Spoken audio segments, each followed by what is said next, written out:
Ruins na kasi. Tabi-tabi po. Dadaan lang po kami.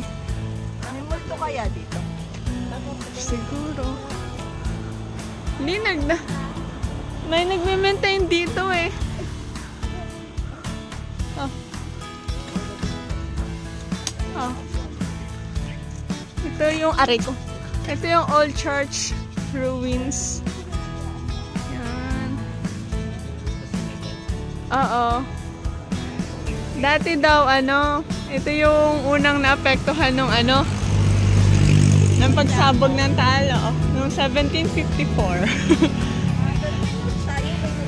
Oh, sino yung notebook?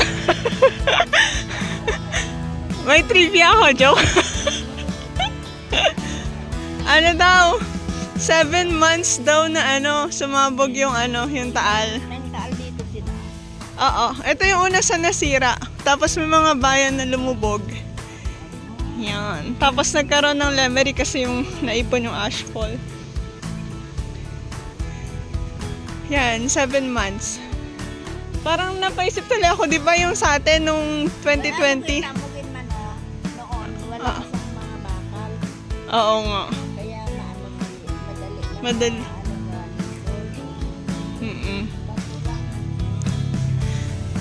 Tsaka nung di ba, 2020, nung sumabog, pa pala yun, light lang. Kasi nung 2020, isang araw lang sumabog, di ba?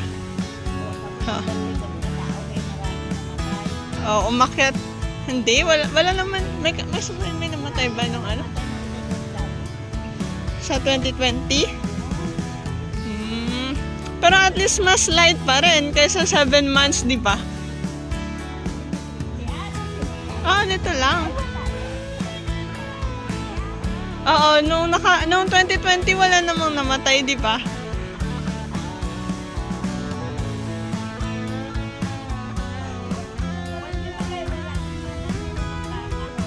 Oo. Oo, mga corals. Kasi dyan gawa yung mga simbahan, di ba dati sa corals? Oo.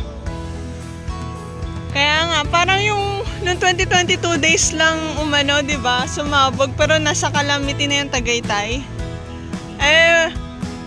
Kung imagine mo, 7 months nung 1754, grabe, tagal. Yung iba umakyat ng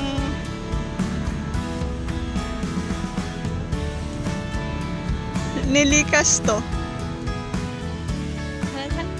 Walang pantad. Simbahan to, old. Ha?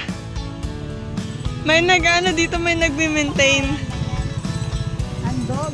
Ito yung patron nila. Andog hindi ng Milagros. Milagros nga. Oo. Milagros saan? Sabi nila ito yung patron nila. Oo. Ito yung patron nila, yung patron ng mga sundalo. Oo. San Martin. Yan.